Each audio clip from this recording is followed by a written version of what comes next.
Hello friends, this is Gaurav Lat, big bull coach. So जारी रखते हैं हमारा डेली सीरीज़, आपका मार्केट का डेली डोज आज के लिए, यानी 19 मई 2026 के लिए, that is the 19th of May 2026 Tuesday. So आज जो है बाज़ार वैसे एक्सपेक्टेड था कि थोड़ा सा गिर के खुल सकता है, because gift Nifty was indicating, although muted size start expected था, हल्का सा 20-30 पॉइंट की मंदी के साथ, पर प्री ओपनिंग ने कुछ और बोला। Pre opening suggested mild gains, तो वैसा ही हुआ। सो निफ्टी जो है वो सुबह से फिर थोड़ा सा तेज़ ही रहा। तो देखिए आज की तेज़ी की मेन वजह थी IT stocks. So IT stocks में आज अच्छे गेंस देखे गए। टीसीएस जो है वो सुबह को लगभग 3% ऊपर था। इन्फोसिस का स्टॉक जो है वो 4% से ज़्यादा ऊपर था। सो ऐसा इसलिए भी हुआ क्योंकि कल रात नैस्डैक में जितने इंडियन आईटी कंपनीज थे उनमें भी थोड़ी लेवाली आई। सो वो भी कहीं ना कहीं एक पॉजिटिव फैक्टर था, बुलिश फैक्टर था, जो इन्फ्लुएंस कर रहा था इंडियन आईटी कंपनीज को। सो अब मिक्स्ड, कहीं ना कहीं देखिए बार बार कुछ ना कुछ मिक्स्ड रिस्पॉन्स आते ही रहता है।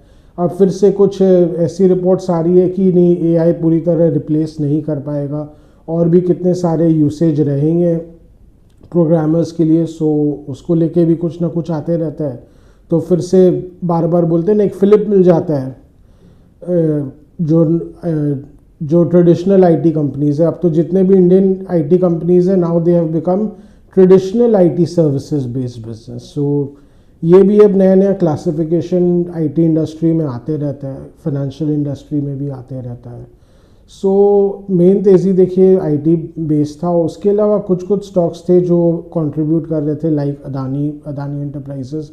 ये स्टॉक जो है 2700 रुपये के ऊपर चला गया। It went all the way to almost 2800, 2792 का हाई इसने छुआ, पर अगेन वहाँ से दोपहर आते आते घूम गया। सो अगर आप गौर करें तो 1800 रुपये के लेवल से ये स्टॉक जो है अभी मार्च अप्रैल में ही 1800 रुपये के लेवल्स पे गया था। फिर जैसे जैसे न्यूज़ आई कि अदानी ग्रुप जो है वो यूएस सिक्योरिटीज़ एक्सचेंज कमीशन के साथ सेटलमेंट कर लेगा, जितने भी चार्जेस है वो लाइकली ड्रॉप हो जाएंगे। और अब कंफर्म हो चुका है कि अमेरिका का जो सिक्योरिटीज़ एंड एक्सचेंज कमीशन वो धीरे धीरे सारे चार्जेस ड्रॉप कर देगा। Settlement has been reached. कोई सस्ता सेटलमेंट नहीं है। Adani group will pay $175 million towards it. So it's not a cheap settlement, but nonetheless it has happened. अब वो उसके लिए और भी कई सारे कोवर्ट रीजंस भी बोले जाते हैं कि क्यों हुआ ये। उसमें इंडियन गवर्नमेंट का भी कुछ हेल्प रहा होगा, ऐसा भी बोला जाता है, कोवर्ट हेल्प रहा होगा। सो बट ठीक है, ये हर सरकार करती है। देखिए इंटरनेशनल स्टेज में अमेरिकन कंपनीज़ को अमेरिकन गवर्नमेंट खुद आके सपोर्ट करती है, चाइनीज़ कंपनीज़ को Chinese government wholeheartedly support करती है। तो आखिर इंडियन गवर्नमेंट अगर कर रही है तो ऐसा गलत क्या है, इसमें गलत क्या है आफ्टर ऑल। सो यही बात है। सो अदानी ग्रुप तो वैसे पॉजिटिव था। हालांकि अदानी ग्रुप में जैसा कि मैंने कहा था कि काफ़ी हद तक ये स्टॉक रनअप कर चुका है। 2300 के लेवल्स में भी ये स्टॉक बुलिश लग रहा था, टेक्निकली बुलिश लग रहा था, और आप देखिए ऑलमोस्ट 2800 के लेवल्स पे आ गया। पर अब मुझे लग रहा है कहीं ना कहीं ये स्टॉक जो है हो सकता है अभी थोड़ा सा टेक्निकली ओवरबॉट हो गया हो। अगर आप चार्ट्स में देखें तो 3000 के आसपास आते ही इसमें अगर आप देखें तो रेजिस्टेंस आने लगता है, कंजेशन आने लगता है, बाइंग कम होने लगता है, और वहाँ पे सेलर्स आने लगते हैं। सो जिन्होंने 3-3.5 हज़ार रुपये के लेवल्स में हाथ जलाए होंगे थोड़ा बहुत, वो भी अपना हाथ सेकने आ जाते हैं। सो वो सब भी फैक्टर्स है जिसके कारण हो सकता है यहाँ से स्टॉक अब घूम जाए।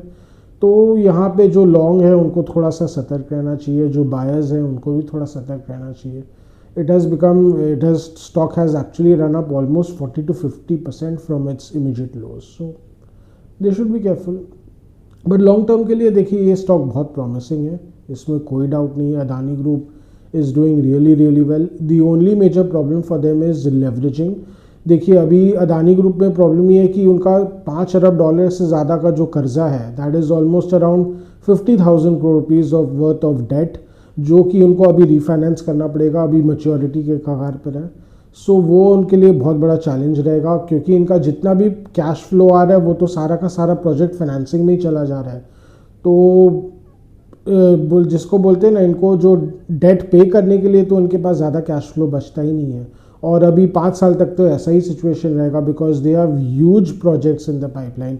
Adani Group has more than 2 lakh crores. In fact, probably it has almost 3 lakh crores of worth of projects in the pipeline, which they will have to keep financing over the next 7 years. हाँ, cash flow आते रहेंगे, पर again जो additional cash flow आएगा वो सारे projects में चले जाएंगे, तो वो एक चैलेंज रहेगा. अगर वो उसको ठीक कर लेते तो Adani group will continue to remain strong. But कहीं ना कहीं अपसाइड जो है इन अदानी ग्रुप स्टॉक्स के लिए यहाँ से अब थोड़ा सा कम दिखता है. सो वहाँ पे थोड़ा इन्वेस्टर्स को यहाँ पे लेने में थोड़ा सा केयरफुल रहना चाहिए. सो उसके अलावा अगर आप माइल्ड गेंस इधर उधर थे, आईटी कंपनीज में ज़्यादातर गेंस थे. थोड़े बहुत गेंस जैसे एसबीआई आज ऊपर था, पर अगेन दिन का अंत आते आते वो भी थोड़ा ठंडा पड़ गया. बैंक्स में थोड़ी नरमी थी आज. आईसीआईसीआई बैंक थोड़ी नरमी दिखा रहा था, कोटक बैंक काफ़ी नरमी दिखा रहा था. सुबह से 2% नीचे था ही कोटक बैंक. तो कोटक बैंक कहीं ना कहीं मुझे लग रहा है ये एफआई सेलिंग प्रेशर एकदम साफ दिख रहा है. अगर आप देखें तो आईसीआईसीआई बैंक में तो भर भर के बेचा है. आज भी मुझे लग रहा है एफआईज ने बेचा है, क्योंकि सुबह को अगर आप देखें तो एक 2 करोड़ शेयर का मेजर एक क्लॉक टिक हुआ था आईसीआईसीआई बैंक में, एक ब्लॉक सेल हुआ था. सो कहीं ना कहीं this probably was FI sale. देखिए आईसीआईसीआई बैंक में स्पेसिफिकली प्रॉब्लम क्या हो गया कि देखिए इनका प्रूडेंशियल ग्रुप के साथ पार्टनरशिप है, that is Prudential group of United Kingdom. तो उनके साथ पार्टनरशिप में वो अपनी insurance company ICICI Pru life चलाते हैं. तो वहाँ पे प्रॉब्लम क्या हो गया कि देखिए प्रूडेंशियल ग्रुप जो है वो भारतीय के लाइफ इंश्योरेंस बिजनेस को भी एक्वायर करना चाहता है. तो कहीं ना कहीं ये कॉन्फ्लिक्ट ऑफ इंटरेस्ट हो रहा है, जिसके कारण अब उनको जो आईसीआईसीआई प्रू में जो स्टेक है उनको कम करना पड़ेगा. तो अगर आईसीआईसीआई प्रू में वो स्टेक बेचते हैं तो कहीं ना कहीं आईसीआईसीआई प्रू का जो वैल्यूएशन कम हो जाता है. आईसीआईसीआई प्रू में मंदी देखी गई, उसके कारण 10% स्टॉक गिर गया. तो कहीं ना कहीं इनडायरेक्टली आईसीआईसीआई बैंक के स्टॉक को हिट कर रहा है नेगेटिवली.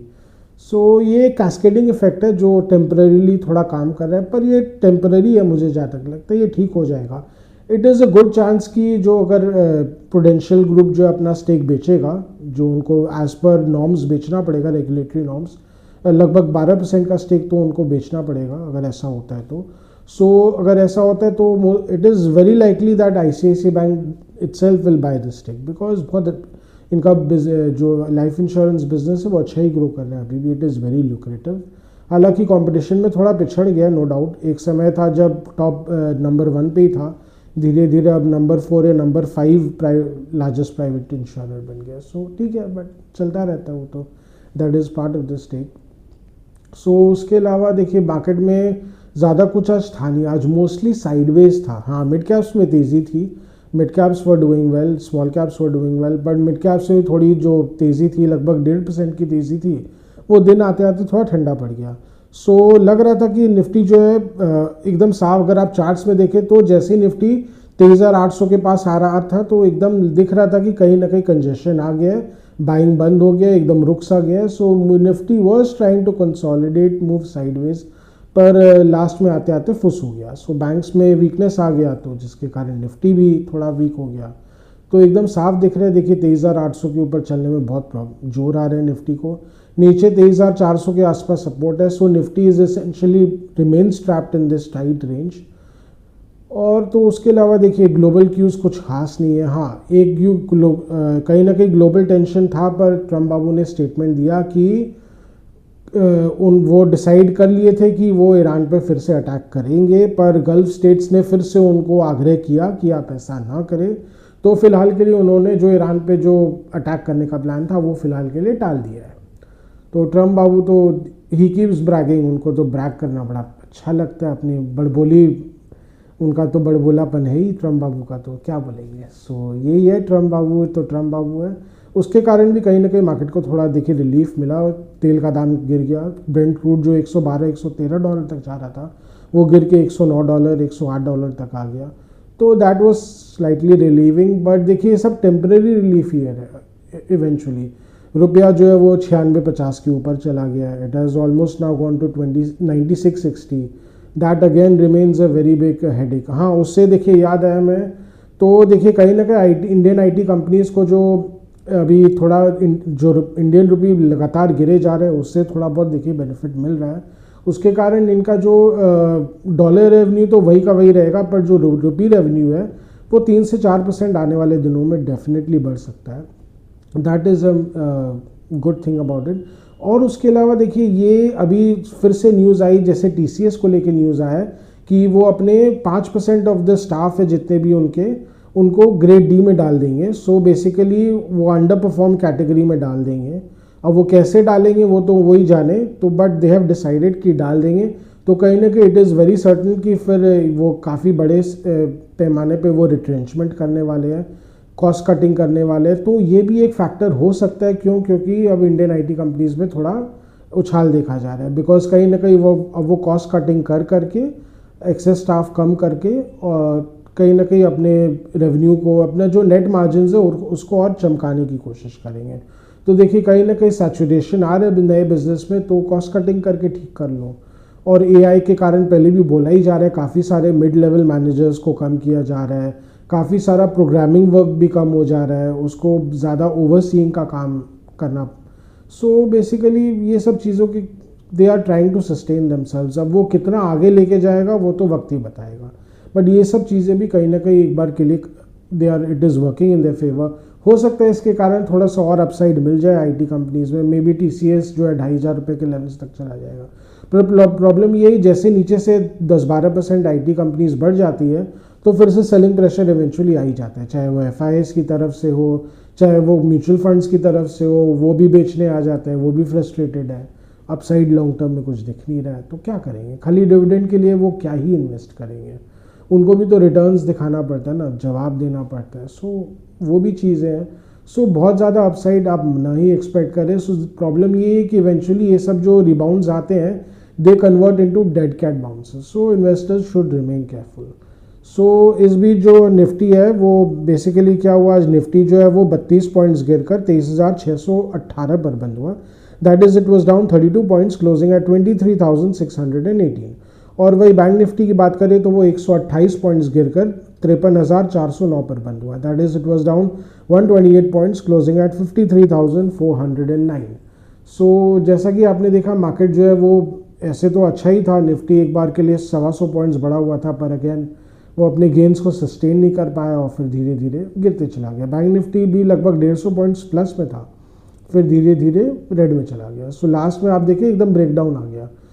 तो कंसोलिडेशन सक्सेसफुल नहीं हो पा रहा है, बिकॉज कहीं ना कहीं आप देखिए FIS का फिर से आज सेलिंग आ गया, वो चर्न किए जा रहे हैं, DIs एब्जॉर्ब कर रहे हैं, पर वही खाली एब्जॉर्ब ही कर रहे हैं, अग्रेसिवली बाय तो नहीं कर रहे हैं ना।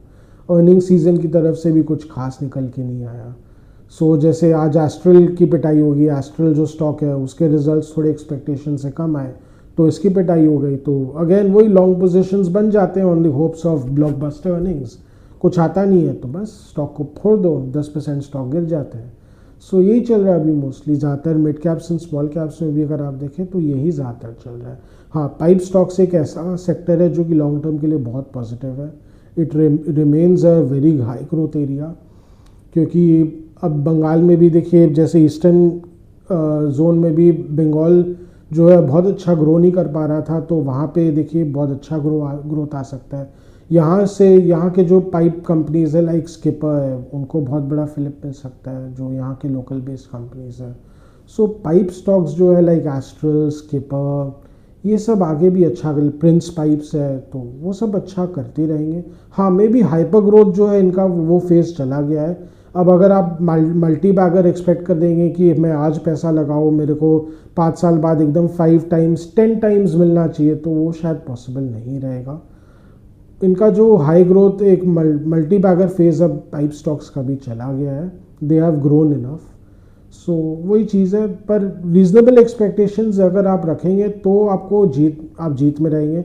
यहाँ से अगर इंडेक्स डबल होएगा तो हो सकता है ये सब ऐसे सेक्टर्स है वो 3 गुना 4 गुना हो जाएंगे, ऐसे स्टॉक्स जो है, तो भी आपको कहीं ना कहीं आपको अच्छे रिटर्न्स मिलेंगे। सो यही बात है, एक्सपेक्टेशन को भी रीजनेबल रखें, तो यही एक अच्छे इन्वेस्टर की निशानी होती है। सो बाकी तो देखिए, अभी जियोपॉलिटिकल अनसर्टेनिटी में यही लॉन्ग टर्म इन्वेस्टर को तो बने रहना चाहिए। मीडियम टर्म इन्वेस्टर्स को ऑफकोर्स सतर्क रहना चाहिए। देखिए, ट्रम्प बाबू ने तो खाली बोला है कि वो एक बार के लिए टाल दे रहे हैं, तो कितना दिन के लिए टाल दे रहे हैं वो तो ठीक से बताया नहीं उन्होंने कि हाँ अटैक टाल दे रहे हैं। मुझे जहाँ तक लगता है अगर वाकई में वो अटैक करने करना ही है उनको, तो हो सकता है वो वीकेंड में अटैक कर देंगे। हो सकता है गल्फ स्टेट्स को सांस लेने का मौका दे रहे हैं। तो अब ऐसा और बोला ही जा रहा है कि काफ़ी सारे सऊदी अरब ने पाकिस्तानी ट्रूप्स है, उनके जो मिसाइल्स है वो अपने यहाँ मंगवा लिए हैं। So already there are about 20,000 Pakistani troops in Saudi Arabia currently. उसके अलावा डिफेंस शील्ड भी उन्होंने ये एंटी मिसाइल डिफेंस सिस्टम्स भी लगा लिए हैं। सो कहीं ना कहीं देखिए युद्ध की तैयारी तो चल रही है। अब ये युद्ध कितना लंबा चलेगा उस पर ही काफ़ी कुछ निर्भर करेगा। अगर देखिए युद्ध 5-10 दिन में ख़त्म हो जाता है, जैसे कि 2003 में इराक वॉर हुआ था, वो तो देखिए डर था कि बहुत लंबा चलेगा, पर ऐसा हुआ नहीं। 15-20 दिन में ही ख़त्म हो गया। इराक का जो आर्मी है वो सद्दाम हुसैन बहुत ज़्यादा कुछ कर नहीं पाए।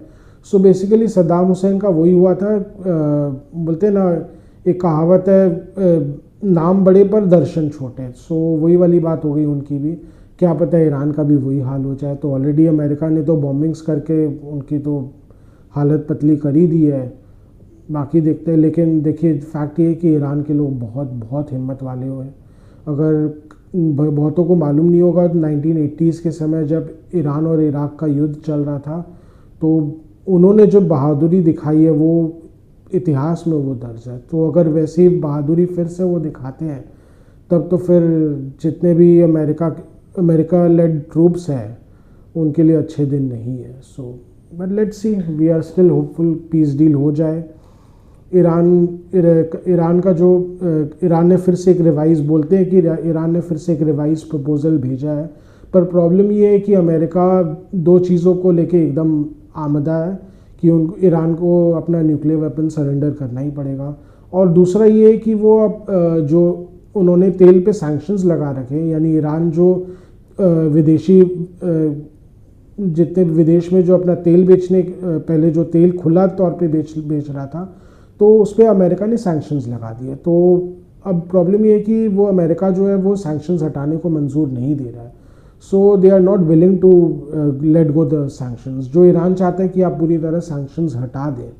तो ये सब चीज़ों के कारण देखिए अभी भी डील अटका हुआ है। सो लेट्स सी, क्या अगर कुछ निकल आ जाए तो बहुत ही अच्छा है, नहीं तो ये एक हैंगओवर मार्केट के लिए रहेगा। अगर हैंगओवर ख़त्म हो जाता है तो well and good, but let's see, we are still hopeful. अगर जब तक रहेगा तो मार्केट जो है वो साइडवेज रहेगा। बाकी चुनिंदा शहरों में जो आप स्टॉक स्पेसिफिक प्ले जो रहेगा वो तो रहेगा। सो यही बात है, आज का डेली व्लॉग यहीं तक रखते हैं। आशा करें कि आपको हमारी डेली व्लॉग्स अच्छी लग रही हो। Do like, share and subscribe to our channel, to hit the bell icon for regular update on our videos. अगर आपको कुछ स्टॉक स्पेसिफिक जानना हो, मार्केट के बारे में कुछ जानना हो, या सेक्टर स्पेसिफिक कुछ जानना हो, तो please write in a comment section. Will get back to help you in any way possible, as much as possible. And अगर आपको कुछ कमेंट्स, फीडबैक, सजेशंस देना हो, तो please write in a comment section. Your comments and feedback are valuable for us. So आज के लिए thank you.